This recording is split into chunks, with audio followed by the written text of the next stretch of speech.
2025 was supposed to be the year Marvel made its comeback, after back-to-back disasters with Captain African American, Black DEI World, and Thunderbolts, both of which barely crawled out of the red. Marvel Studios was desperate for a win, and what better way to claw back some dignity than to dust off Marvel's first family, the Fantastic Four. The marketing promised a triumphant return to form.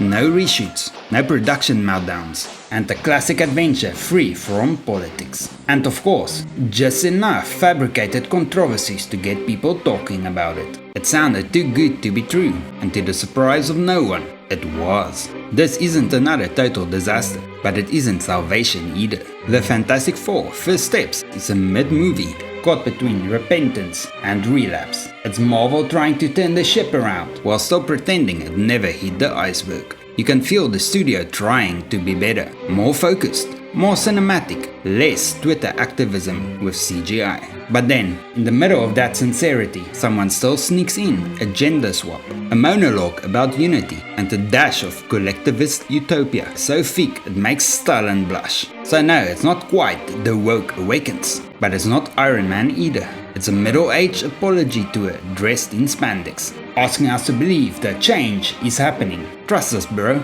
even as the same mistakes stand on screen waving hello. Did Marvel finally learn its lesson? Or is this just a new coat of cosmic paint over the same old slop?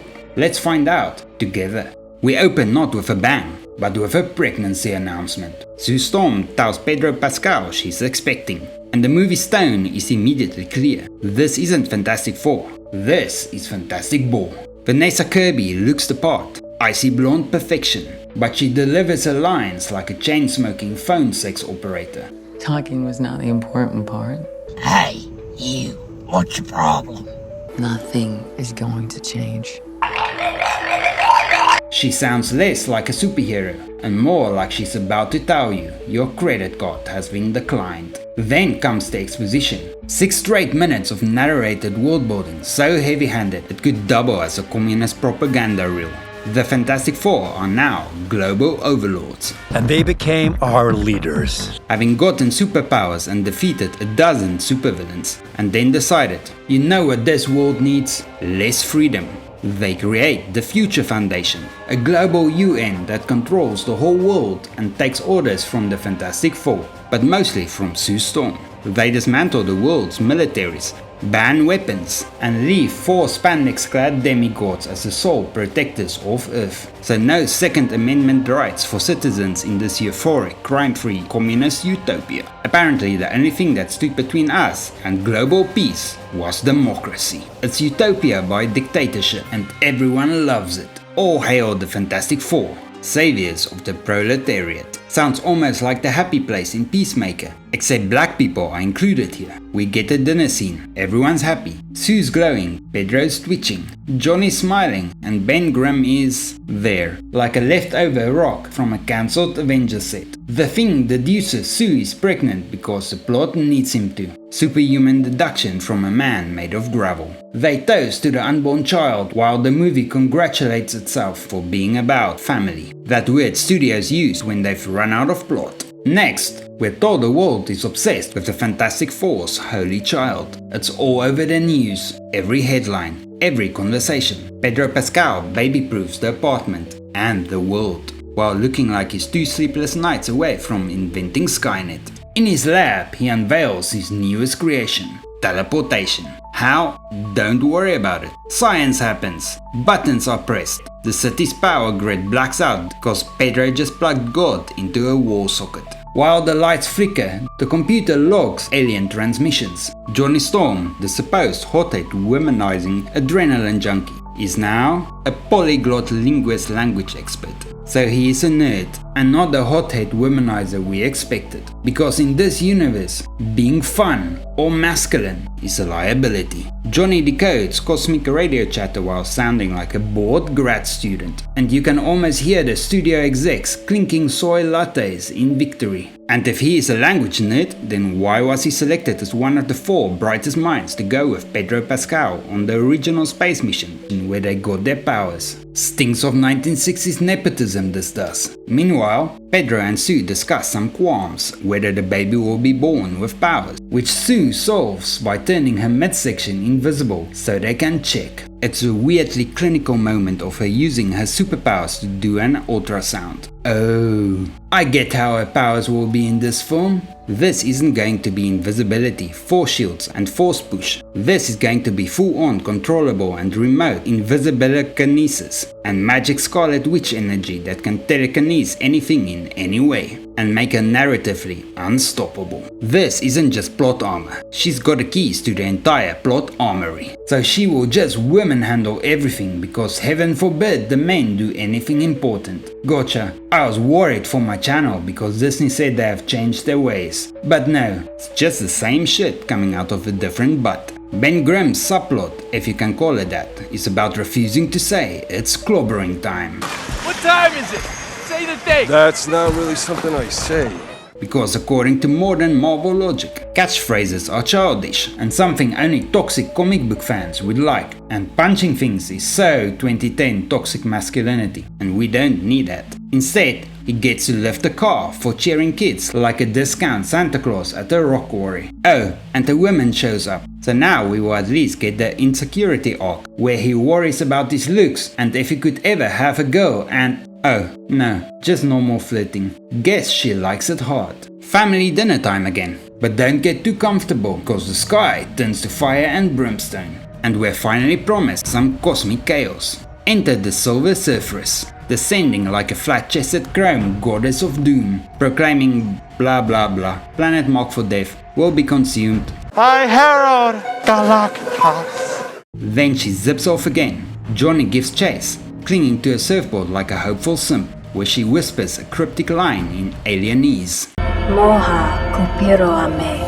Back at base, Pedro Pascal has somehow isolated the Surferess's energy signature in minutes, mapping her entire interstellar kill list like he's running a Marvel version of Google Maps. Every planet she's visited, gone, thus proving her threats to be real. The four decide to follow her trail to negotiate with Galactus, cause nothing says action-packed superhero film like watching four gods fly across space to beg for mercy. They hop in their ship, the Excelsior, and use some faster-than-logic warp travel to follow the Surferess to a distant star system, where they come upon a green planet, just in time to see it disintegrated by a massive ship the size of a city. The ship proceeds to slip up the remains like cosmic soup. Weird how a city-sized ship can suck up a planet, but it probably has some TARDIS or Disney Quantum's shrinking tech, then pulls the Excelsior into its hangar. Inside, they meet their Chrome tour guide again. She tells them they should not have come, which is pointless since Galactus plans to destroy the Earth anyway, so how would them dying here be any worse?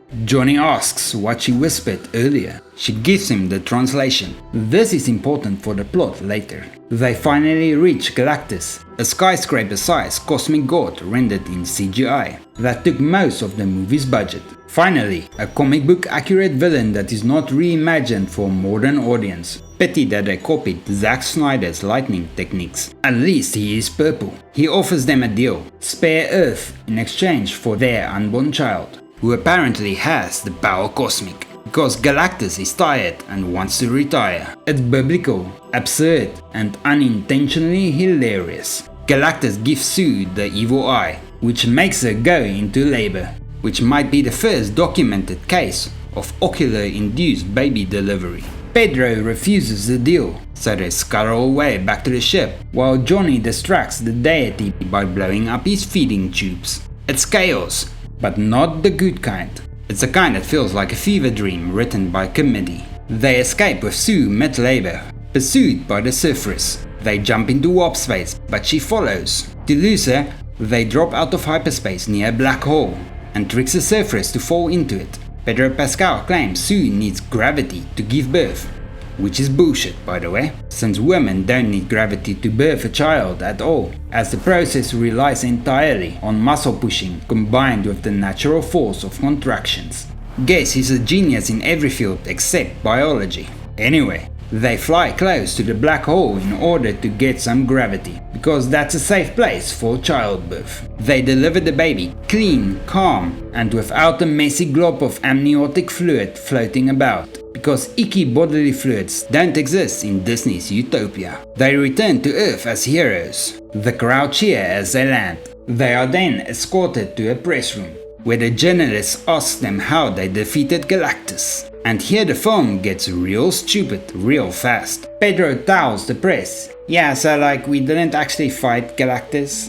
Bruv is big like a skyscraper and shit. We tried to negotiate with him, but he wanted our baby in exchange for like not destroying the whole earth and shit. So yeah, we told him to go fuck himself. Which makes the press go berserk, and riots break out all over the world. Chaos. Because apparently the smartest man alive also has a PR sense of a drunk toddler. He could just as easily told the press, Galactus is too big to fight and can't be negotiated with. So we need to find a way to destroy him before he gets here, which would have kept the people on their side. And then Pedro Pascal makes it even worse. When asked if the people are safe, he replies, I don't know. Instead of, yeah, it'll be fine. We have saved you from loads of supervillains before. But no, it seems the smartest man alive is a bit retarded. The film wants gravitas, but all it delivers is cringe. Pedro Pascal's Pedro Pascal is a mess. A whiny, insecure little man that sounds like he's always on the verge of tears, trembling through equations and emotional breakdowns. He's not a confident, logical, stoic super genius from the comics. He's a self-doubting STEM influencer with imposter syndrome. And in this communist utopia, he's somehow the least confident dictator on commie Earth. Global protests erupt, reminiscent of Soviet-era tensions, demanding that they sacrifice their baby to save the planet. Sue steps outside and gives a speech about family and togetherness to about 50 protesters,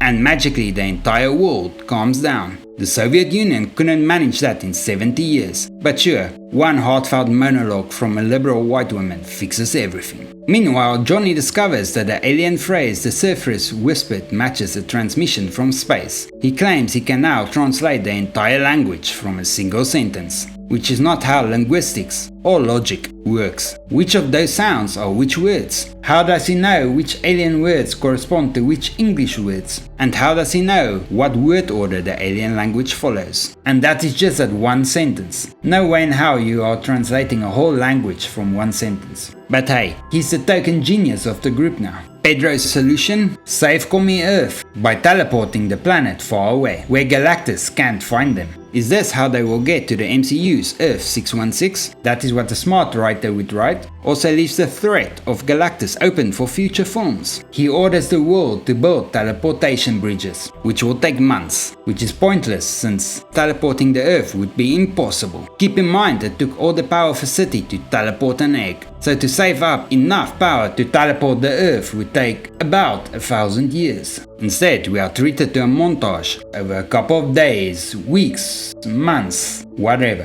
where we see famous cities turn off their lights and construct the teleportation bridges. Good thing Galactus isn't in a rush. Sure, he traveled from 5 solar systems away in a couple of days, but takes 8 months to travel through our solar system. I guess anticipation makes the meal taste better. Finally, the bridges are complete and the energy collected. The Fantastic Four start the teleportation jump, but oh no! The Silver Surfer's arrives and destroys the teleportation bridges one by one. Johnny Storm intercepts her and tricks her into following him into a trap, where he plays the final transmissions from other planets she sacrificed to Galactus. Being forced to take accountability for her actions is too much for her to deal with, as it would be for any woman. So she flies off to go post some tweets about how all men are misogynistic. But Galactus finally approaches, and it's go time. The plan? Use the baby as bait, lure the space god to Times Square, and teleport him to the edge of the universe using the last remaining teleportation bridge. They don't know yet how they are going to throw a mountain-sized space god through a portal just yet. But YOLO,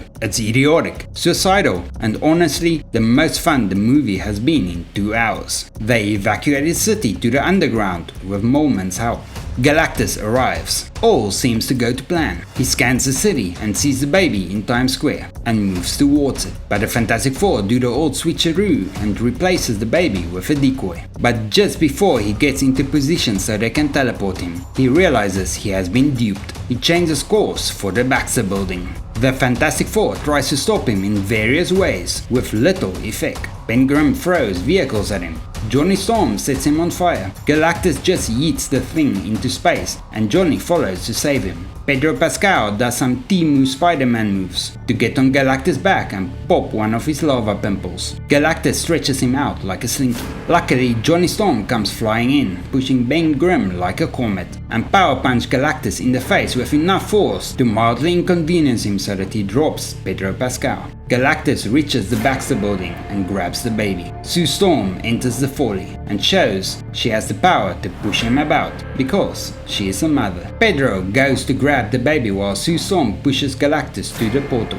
Once or twice he grabs the building, but Ben Grimm destroys the building to get some assist points. Johnny waits at the controls to open the portal. Temu Spider-Man Pedro saves the baby, and Sue Storm pushes the Cosmic God through the portal. It almost works, until Galactus claws back through. Johnny decides to do the heroic sacrifice thing, but is pushed out of the way by the Silver Surferess, who swoops in for redemption, ramming Galactus into the portal herself. Girls get it done. The portal closes. Earth is safe. Roll the triumphant music. But oh no, Sue Storm lies dead in the street because she decided to do a man's job. Everyone is sad and Pedro places the crying baby on a still warm corpse. Because that is what people do when someone dies, right? The magic baby resurrects her. Because nothing says earned emotional payoff like divine infant CPR. Hold up! Sure, the baby has superpowers. Fine, but it is still a baby and has no concept of life, death, human biology, etc. Because if it did, they kinda have to stop treating it like a baby. But maybe it just releases magic happy health energy because it smells its mother. Who knows? The writers sure as hell don't. The plot does what the plot needs. Case in point, the city's population, who were all evacuated to the undercity, suddenly appears to cheer for their communist overlords, who once again has saved them all. Hooray! End credit scene. 4 years later, Dr. Doom appears kneeling over a now 4-year-old Franklin. We see the mask and green hood, but Robert Downey Jr.'s face is hidden, as if we all don't know it is him. Because apparently, every franchise now worships the same god, nostalgia. So, did the Fantastic Four save Marvel? Did they rekindle our faith in the genre? Not quite. See, people aren't tired of superheroes. They're tired of shit movies and woke politics. They're tired of empty scripts, moral lectures, and marketing masquerading as meaning. Fantastic Four first steps want so badly to not be woke that overcorrects into something even stranger. A propaganda pamphlet pretending to be a family movie. The film keeps shouting, "Look, we're traditional, we're wholesome, we're 60s nuclear family values," until it starts to sound like a government PSA. And yet, the ideology seeps in anyway, buried just deep enough to make the studio execs feel clever. Underneath the cosmic spectacle and the shiny, sterile cinematography lie a quiet collectivist fantasy. A world where the Fantastic Four disband all armies, dissolve all nations, and govern humanity from a tall science tower in the sky. No presidents, no checks, no balances. Just 4 unelected superheroes running planet Earth like benevolent communist overlords. Sure, they'll say it's for peace, but when the entire world is managed by one family's mood swings, you start wondering if the villain was really Galactus, or if it was the ideology baked into the screenplay. And that brings us to the characters, or at least what's left of them. For a start, the characters have all switched roles. Instead of Reed Richards being the smart one and the leader, Sue Storm the emotional and battle support, Johnny the hothead womanizer, and Ben Grimm the muscle. We have Johnny as the smart one, Ben Grimm is the emotional and battle support, Sue Storm is the muscle and the leader, and Pedro Pascal is just there so that they can have a big name to add to the film and to tick diversity boxes. Yeah, Pedro Pascal's Reed Richards is simply just boring as fuck. And since he is kinda the protagonist, so is the movie. The script neuters him into an insecure academic with the emotional range of a damp cloth. He's not a leader, not a strategist, not even a scientist we can root for. He's just there. The only time you remember he's the smartest man alive is when he mumbles some science word salad to move the plot along. Then there's Johnny Storm, once the reckless womanizing hothead alpha Chad who lit up every panel and every argument, is now neither hot-headed nor womanizing. How? He isn't even a dumbass. Here he's rewritten into a calm, collected linguist who deciphers an alien language and learns to speak it in a few days, weeks or months. It is hard to keep track of how much time is passing here, since they kinda use time skips to cut between scenes. He's not reckless, not romantic, not fun. He's just another sterilized rewrite of a once human character. And sure, there is some light level banter between Johnny and Grimm, but it's like the sibling rivalry of two boys out of a 1950s sitcom. There's no real friction, it's just edging to annoy each other for giggles. Most of the time, they are getting along just fine and hanging out. If anything, it seems like Ben Grimm is Johnny's best friend instead of Reed's. Ben Grimm himself fares a little better, but not by much. Gone is the tragic powerhouse wrestling with his monstrous form and lost humanity. Instead, we get a docile, emotional support boulder, whose biggest inner conflict is whether or not to smile at a kid. He has no arc, no rage, no fight. The man who used to personify internal struggle has been repackaged as a team moral mascot. Lastly, Sue Storm, or rather Mary Sue Storm, the walking embodiment of Disney's equality formula. Rewrite the entire team dynamic to make her the only one doing all the saving. She's now the de facto leader, the powerhouse, the strategist, and the emotional anchor. By the time she's throwing Galactus around like a cosmic volleyball, you start to realize this isn't a team anymore. It's a one-woman show with 3 backup dancers. The ending is pure maternal deus ex machina. Sue gives birth, channels her feminine energy, and literally one-shots a god. The boys just stand there like interns watching the boss fix their PowerPoint.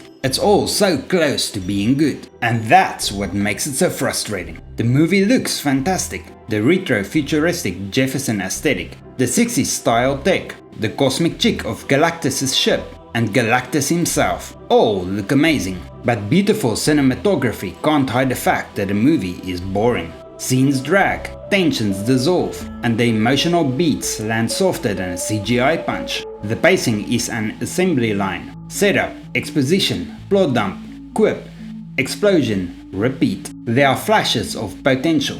Moments where you can see the movie that could have been, buried beneath the studio notes and the gender tug-of-wars. The film has multiple opportunities throughout to make the story interesting, by, you guessed it, following how things play out in the comics. Instead, they focus on the wrong things, or try to change things, instead of doing what the fans have been yelling at them to do for 10 years. Just follow what happens in the damn comics. If Marvel really wanted to bring back the Fantastic Four, they should have remembered why people loved them in the first place. Reed should inspire, Ben should struggle, Johnny should burn too bright, and Sue should hold them together, not replace them. The Fantastic Four were never meant to be gods, or politicians, or moral icons. They were meant to be a family, flawed, bickering, brilliant. Here, they're just 4 chess pieces in Marvel's latest ideological experiment. So did Marvel learn anything from its failures? Maybe a little, but if this movie is their first step, it's a baby step, and it's wearing the same old shoes. And for the record, yeah, fuck communism.